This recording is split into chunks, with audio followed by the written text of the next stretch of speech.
Hello student, welcome GM math tutorial. जैसा कि आप जान रहे हैं, कॉम्प्लेक्स एनालिसिस में मैंने एनालिटिक फंक्शन और बाइलिनियर ट्रांसफॉर्मेशन के टॉपिक्स पे डिस्कशन कर चुका हूं। आगे अब मैं चल रहा हूं जो हमारे आगे के नेक्स्ट टॉपिक्स हैं, जिसमें आप देख रहे होंगे लाइन इंटीग्रल। यहाँ पर चूंकि कॉम्प्लेक्स एनालिसिस है, इसलिए हम बोलते हैं इसको कॉम्प्लेक्स लाइन इंटीग्रल। तो लाइन इंटीग्रल होता क्या है और लाइन इंटीग्रल चैप्टर में हमें पढ़ना क्या क्या है। जैसे का लाइन इंटीग्रल के बाद आप जो पढ़ने वाले हैं, आप पढ़ेंगे Cauchy theorems, Cauchy integral formula and many more formula जो उससे रिलेटेड होगा, एन टर्म से रिलेटेड। तो चलिए हम आज के टॉपिक पे डिस्कस करते हैं। मेरे चैनल पे जो पहली बार आए, मैं उनसे कहूँगा मेरे चैनल को लाइक सब्सक्राइब शेयर करें। यहाँ पे BSc engineering, MSc mathematics, engineering mathematics और पॉलिटेक्निक मैथमेटिक्स के हर पेपर पर यहाँ पर डिस्कशन होगा, हर टॉपिक पे यहाँ डिस्कस होता है। चलिए स्टार्ट करते हैं। जैसा कि देखिए कॉम्प्लेक्स लाइन इंटीग्रल क्या होता है। कॉम्प्लेक्स लाइन इंटीग्रल में पहले तो आप मानिए लाइन इंटीग्रल क्या है। तो लाइन इंटीग्रल आप ऐसे समझिए कि जैसे सपोज करिए कोई कर्व है, जैसे सपोज करिए कोई कर्व है, ये हमारा कोई कर्व है और इस कर्व का जो स्टार्टिंग पॉइंट है सपोज करिए वो ए है और लास्ट पॉइंट जो है वो बी है। और ये जो कर्व है वो कैसा है, कॉन्टिन्यूअस है। ये कर्व कैसा है, कॉन्टिन्यूअस है। मान लीजिए कोई फंक्शन क्या है, एफ जेड है। अगर फंक्शन एफ जेड इसके सभी पॉइंटों पर क्या हो, कॉन्टिन्यूअस होगा, तो हम क्या कहेंगे कि ये फंक्शन एफ जेड क्या है, लाइन इंटीग्रल को बनाएगा। मतलब उसके लिए जरूरत क्या है, फंक्शन एफ जेड का कॉन्टिन्यूअस होना चाहिए within the interval A to B में। अगर ए से बी तक में लाइन इंटीग्रल में फंक्शन एफ जेड कॉन्टिन्यूअस है, तब आगे देखिए क्या होगा। उससे पहले एफ जेड को क्या होना चाहिए, एफ जेड एक कॉम्प्लेक्स फंक्शन होना चाहिए। एफ जेड जब एक कॉम्प्लेक्स फंक्शन होगा और कैसा होना चाहिए, कंटिन्यूअस होना चाहिए एट ऑल पॉइंट पर। तो आप इंटीग्रल पढ़े ही हैं, इंटीग्रल में आप जानते हैं lower limit A to B, F Z D Z क्या होता है, सम होता है। किसी चीज का क्या करते हैं, इंटीग्रल मतलब sum from a to b. तो a to B F Z D z पर क्या हम चेक कर रहे हैं, हर फंक्शन की हर वैल्यू पर क्या कर रहे हैं, उसकी कंटिन्यूटी के साथ उसका सम कर रहे हैं। तो क्या आ रहा है, क्या आ रहा है, कर्व सी आ रहा है। मतलब ए टू बी लिखे चाहे हम क्या लिखे, कर्व सी लिखे, क्योंकि ये कैसा कर्व है, सी है, इसका नाम है। तो एफ जेड डी जेड ये पूरा इंटीग्रल ये क्या कहलाता है, ये जो डिनोटेशन है यही हमारा क्या कहलाता है, complex line integral. Means complex line integral के लिए एफ जेड को कॉम्प्लेक्स फंक्शन होना जरूरी है। दूसरा इंपॉर्टेंट पॉइंट है, फंक्शन एफ जेड जो हो विद इन द लिमिट या विद इन द इंटरवल क्या होना चाहिए, विद इन द सम क्या होना चाहिए, कंटिन्यूअस होना चाहिए एट एवरी पॉइंट पर। और तब integral A to B F Z D Z क्या डिनोट करेगा, कॉम्प्लेक्स लाइन इंटीग्रल, या हम दूसरे शब्दों में लिख सकते हैं इंटीग्रल ओवर कॉम्प्लेक्स सी मतलब curve F Z D Z. अब यहाँ देखिए मैं बात क्या समझाना चाह रहा हूँ। जैसे सपोज करिए अगर हमें इस तरह भी दे सकता है, या हम इसी एफ जेड डी जेड को क्या लिख सकते हैं, आप कॉम्प्लेक्स नंबर में पढ़े हैं, Z is equal to X plus I Y होता है। तो डी जेड क्या होता है, D x plus I D Y. यहाँ तक क्लियर। अब D Z is equal to D x plus I D Y हो गया। तो आप खुद अपना कॉमन सेंस लगाइए कि जब आप एफ जेड को रख रहे हैं, एफ जेड भी तो एक कॉम्प्लेक्स फंक्शन है, तो उसकी जगह पर हम क्या रखेंगे, यू प्लस आई वी। तो यहाँ रख दीजिए, ये हो गया यू प्लस आई वी, और डी जेड के प्लेस पर हम क्या रखेंगे, एक्स, डी जेड के प्लेस पर D x plus I D Y. ये जो है फॉर्म ये क्या कहलाएगा, कॉम्प्लेक्स लाइन इंटीग्रल कहलाएगा। तो आई होप कि आपको समझ में आया complex line integral. A to B हम क्या कर रहे हैं, सम कर रहे हैं, और डिफरेंट पॉइंट में फंक्शन एफ जेड क्या है, कंटिन्यूअस है, कॉम्प्लेक्स फंक्शन है। तो हम line integral A to b या over c f Z D Z is equal to u plus I v and d x plus I D Y. तो यहाँ से हमारा कॉम्प्लेक्स लाइन इंटीग्रल का डिफिनेशन कंप्लीट हुआ। चलिए हम कुछ प्रॉब्लम और क्वेश्चन पर डिस्कस करते हैं कि इस तरह के क्वेश्चन और प्रॉब्लम को हम कैसे सॉल्व करेंगे। देख रहे हैं मैंने एक क्वेश्चन लिया है कि इवेलुएट 0 to 1 प्लस आई। क्योंकि आप जान रहे हैं ए और बी भी क्या है, कॉम्प्लेक्स पॉइंट्स होंगे, कॉम्प्लेक्स कॉन्स्टेंट्स होंगे। तो ए 0 है, बी क्या है 1 प्लस आई है। जेड स्क्वायर डी जेड की वैल्यू फाइंड करनी है। तो आप कैसे फाइंड करेंगे, यहाँ पर केवल इवेलुएट कहा है, बाकी और कुछ जानकारी नहीं, केवल अपर लिमिट लोअर लिमिट। तो इसको लिए आप क्या करेंगे, सबसे पहले देखिए, सबसे पहले आप क्या करिए, आप जानते हैं जेड इज इक्वल टू क्या हम लेते हैं, एक्स प्लस आई वाई। तो डी जेड क्या होगा, D x plus I D Y. तो ये वैल्यू आप ला करके क्या रख देंगे, इसके प्लेस पर। तो जेड स्क्वायर आप जब रखेंगे तो जेड स्क्वायर क्या होगा, एक्स प्लस आई वाई का whole square means X square Y square I of 2x Y होगा। ओके, तो आप देखिए कि जब इस पर हम वैल्यू रखेंगे 0 to 1 plus I, 1 plus I, Z square की वैल्यू रख सकते हैं X square Y square I times of 2xy and dz की value dx plus I dy। यहाँ तक क्लियर? अब आप खुद देखिए कि यहाँ x y है तो आप 1 प्लस आई को क्या लिख सकते हैं कॉम्प्लेक्स नंबर पे पॉइंट्स के रूप में, 1 कामा, यहाँ कोफिशिएंट क्या है 1 है तो 1 कामा 1 लिख सकते हैं। और जो लोअर लिमिट 0 है, 0 का क्या मतलब है 0 प्लस आई 0, मतलब इसको पॉइंट के फॉर्म में लिखना चाहे तो 0 कामा 0, तो ये हमारा चेंज हो जाएगा, ये हो जाएगा 0 कामा 0 और ये हो जाएगा 1 कामा आई, 1 कामा आई। यहाँ तक क्लियर? अब चलिए आगे बढ़ते हैं, अपने कॉन्सेप्ट को बढ़ाते हैं। अब इस तरह के इंटीग्रल को हम सॉल्व करके आंसर कैसे निकालेंगे। तो सबसे पहले आप समझिए कि आप इस जो वैल्यू दी है 0 0 to 1 कामा आई लिख दिया मैंने, यहाँ 1 कामा 1 लिख लीजिएगा, 1 1 लिमिट हमारी जा रही है। तो चलिए इसको हम ड्रा करते हैं। तो इसको अगर हम ड्रा करें, ये सब तो हमारा हो चुका है, तो अगर हम ड्रा करते हैं तो आप देखिए जैसे ही हम रिप्रेजेंट कर रहे हैं ऐसे, this is O X and Y, ये हमारा कैसा है रियल एक्सिस और ये कैसा है एक्सिस है इमेजिनरी एक्सिस, मतलब हम क्या ले रहे हैं कॉम्प्लेक्स प्लेन ले रहे हैं। ठीक, अब 0 0 तो कहाँ होगा, आप जान रहे हैं 0 0 यहाँ होगा, 1 1 कहाँ होगा, 1 यहाँ पर आई यहाँ पर, तो ये इन दोनों का मिक्सर क्या बनेगा 1 1। ठीक, अगर आप इस पॉइंट को मिला दें ये हो गया क्या ओ ए, क्या हो जाएगा ओ ए। तो ये जो ओ ए है यही लाइन है। अगर हम इस लाइन में दोनों कोऑर्डिनेट जानते हैं, ओ का कोऑर्डिनेट ए का कोऑर्डिनेट, तो हम इक्वेशन ऑफ लाइन निकाल सकते हैं। इक्वेशन ऑफ लाइन निकालने से यहाँ कोई मतलब नहीं है। अगर हम चाहें तो हमें जानना है कि ओ ए का इक्वेशन क्या है, तो ओ ए का इक्वेशन कैसे निकालेंगे। तो ओ ए का इक्वेशन आप जानते हैं इजीली कि अगर ये 1 1 है तो y, जैसे हम इसको मान लें x1 y1 और ये हो गया x2 y2, तो फार्मूला होता है y2 minus y1 m x2 minus x1। तो यम हमारा क्या हो जाएगा 1 यम हो जाएगा y2 माइनस y1 अपान x2 minus x1 means 1 minus 0 अपान 1 माइनस 0, मतलब यम हमारा कितना आ गया 1, और m को हम रिप्रेजेंट करते हैं tan थीटा से। 3D डायमेंशन में तो 2D में तो tan theta, theta equal to क्या हो जाएगा tan इनवर्स 1 और ये कितना आ गया पाई बाई 4। अब पाई बाई 4 आ गया, मतलब ये कितने डिग्री पे है पाई बाई 4 45 पे है। अब आपको डिग्री मालूम है, एंगल मालूम है, तो आप ओ ए का इक्वेशन निकाल सकते हैं। ओ ए का इक्वेशन कैसे निकालते हैं y minus y1 m x minus x1, ये तो आप जानते ही हैं।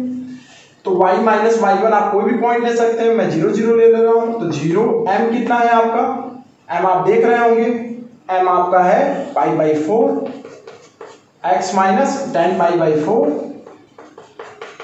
x minus 0 means y equal to क्या आ गया tan pi by 4 1, y equal to x, मतलब इसका इक्वेशन आया y is equal to x।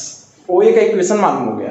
अब आप देखिए क्या करते हैं हम, जब ओ ए का इक्वेशन हमें मालूम हो गया और क्या मिला है हमें y is equal to x मिला है, तो dy किसके इक्वल होगा dx के इक्वल होगा।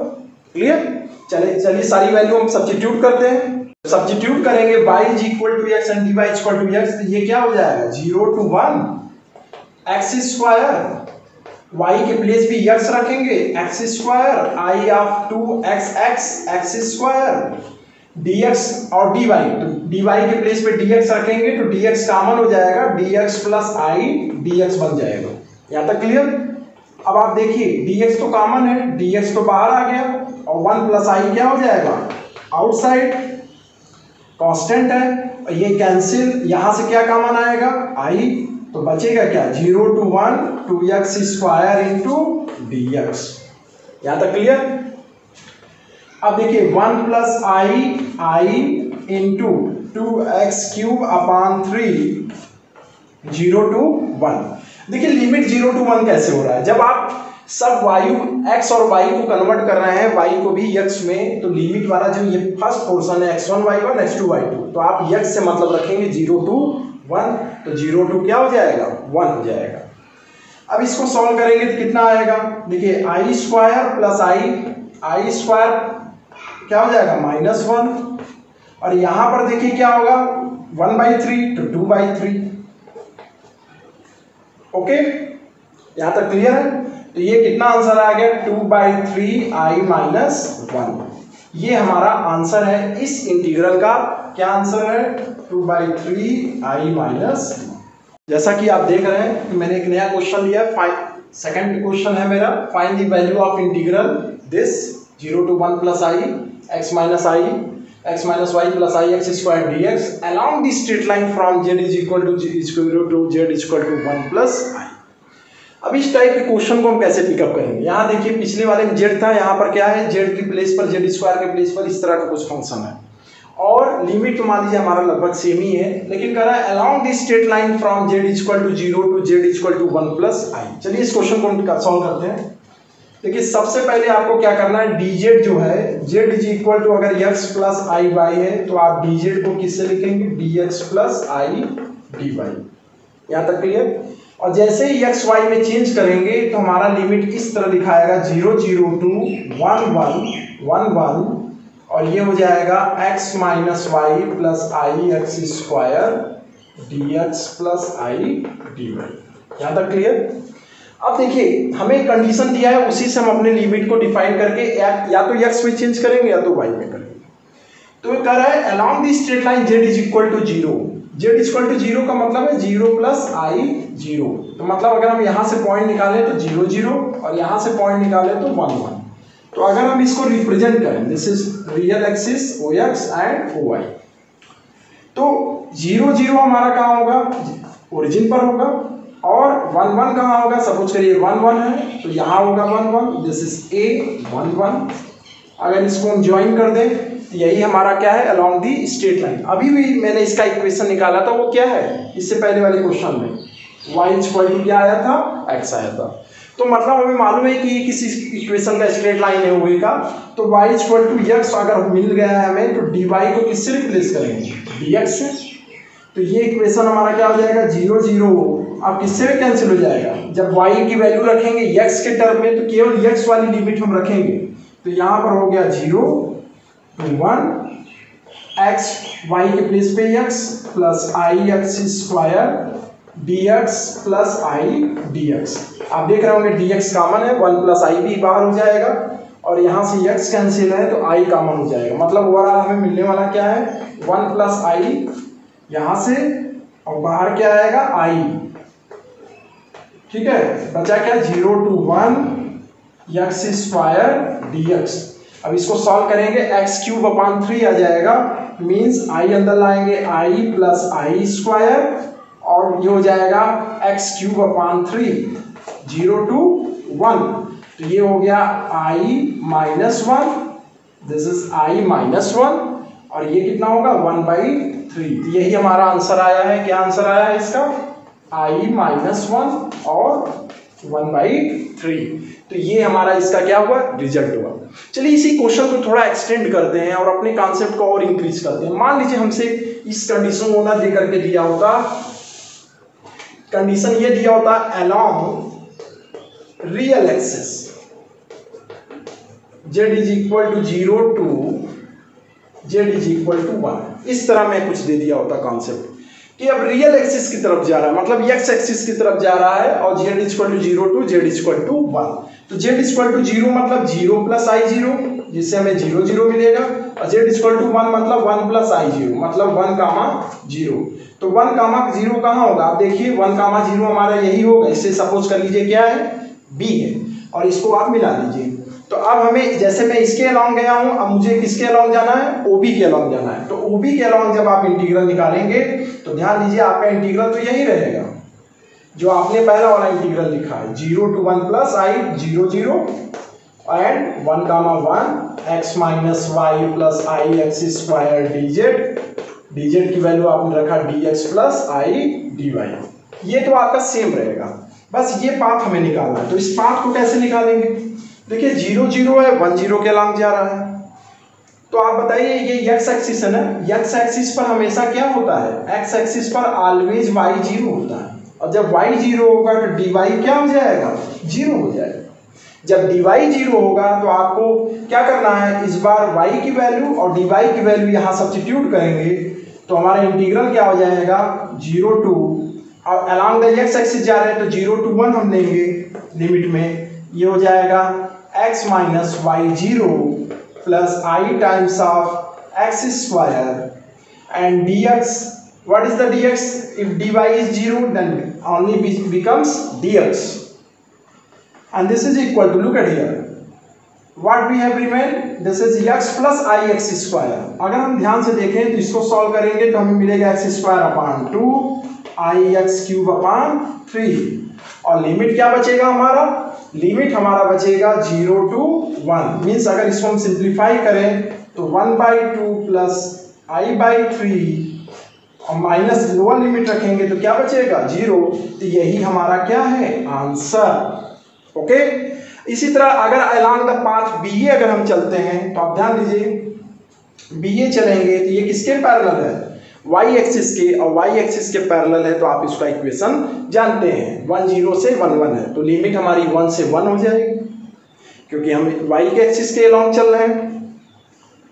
कह रहा हूं कि अगर मैं अपने कॉन्सेप्ट को बढ़ाऊं और कहूं कि B से BA की तरफ मूव करूं, अभी मैंने OA के अलॉन्ग मूव किया, OB के अलॉन्ग मूव किया, अगर मैं कह दूं कि BA के अलॉन्ग मूव करना है means parallel to y axis करना है तो क्या कंडीशन होगी, अरे भाई जब पैरेलल टू y एक्सिस करेंगे ये डिस्टेंस हमारा कितना है, x इज इक्वल टू 1, इसका ये डिस्टेंस हमारा कितना है, look at here, this distance is x is equal to 1, तो हमारा जो ये इक्वेशन अगर हम निकालें कि along AB अगर हम चल रहे हैं तो along AB x is equal to 1, तो हमारा z क्या होगा, z होगा 1 प्लस i ऑफ y हो जाएगा।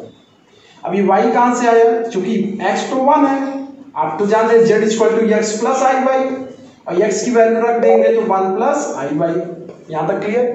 तो आप देखिए ध्यान से, तो dz हमारा क्या हो जाएगा, dz हमारा हो जाएगा क्या हो जाएगा i dy, dz हमारा क्या हो जाएगा i dy। तो इससे आप क्लियर हो गया होगा कॉन्सेप्ट कि आपको क्या रखना है, x इज इक्वल टू 1 या z is equal to 1 plus I Y रखना है और dz is equal to i dy रखना है। ओके, चलिए सॉल्व करते हैं इसको, कैसे सॉल्व करेंगे देखिए, जब हम इसको सॉल्व करेंगे तो ये इंटीग्रल किसमें चेंज होगा, 0 टू दिस इज, जब हम इस अलॉन्ग चलेंगे जैसे कि ए बी का अलॉन्ग चल रहे हैं तो x के प्लेस पर 1 हो जाएगा, y हमारा क्या होगा, y ही रहेगा, और x स्क्वायर 1 है तो क्या हो जाएगा, i हो जाएगा, and this is remaining part will be what, अगर dz हम समझे कि हमारा पहले वाला dz था तो यहाँ पर क्या हो जाएगा, दिस इज dz, तो यहाँ हो जाएगा i ऑफ dy। ओके, तो आप ध्यान से देखिए 1 माइनस i, 1 प्लस i एक साथ कर दे रहे हैं, माइनस y, i तो बाहर कर दिए dy। अब इसको इंटीग्रेट करेंगे, इसको इंटीग्रेट करेंगे y i y, और माइनस क्या बचेगा y स्क्वायर अपॉन 2, लिमिट हमारी क्या होगी 0 to 1 होगी। देखिए आप किस अलॉन्ग चल रहे हैं, AB, तो 0 से x एक्सिस पर डिस्टेंस x इक्वल टू 0 है और ऊपर क्या है 1 है, तो 0 से 1 की तरफ चल रहे थे तो क्या हो जाएगा, this is equal to 0 to 1। तो अब इसको सॉल्व करेंगे, सिंप्लीफाई करेंगे, हमारा आएगा i, अपर लिमिट रखेंगे 1 plus i minus 1/2 and minus of remaining part will be 0। तो आप खुद देखिए अगर जब हम इसको सॉल्व करेंगे ये हो जाएगा i प्लस 1/2, अब बाहर क्या है i है, तो ये रिमेनिंग पार्ट हो जाएगा माइनस 1 प्लस i/2, या हम इसको लिख सकते हैं i/2 माइनस 1। चलिए स्टूडेंट्स, मेरा आज का लेक्चर कंप्लीट हुआ लाइन इंटीग्रल पे। मैंने आपको 2 डिफरेंट टाइप के क्वेश्चन में, जो दूसरा वाला था उसमें भी कुछ वैरायटी आपको समझाया। अगर आज का वीडियो आपको पसंद आया तो मेरे आज की वीडियो को जरूर लाइक करिएगा, शेयर करिएगा, सब्सक्राइब करिएगा। हाँ, एक बात और, आने वाले समय में मेरा जो लेक्चर होगा वो कॉची थ्योरम पर होगा, कॉची थ्योरम ऑन इंटीग्रल पर, और इंटीग्रल फार्मूला जो कॉची द्वारा दिया गया है उस पर रिलेटेड होगा। तो मेरे चैनल पे बने रहिएगा, अपडेट रहिएगा। Thank you for watching.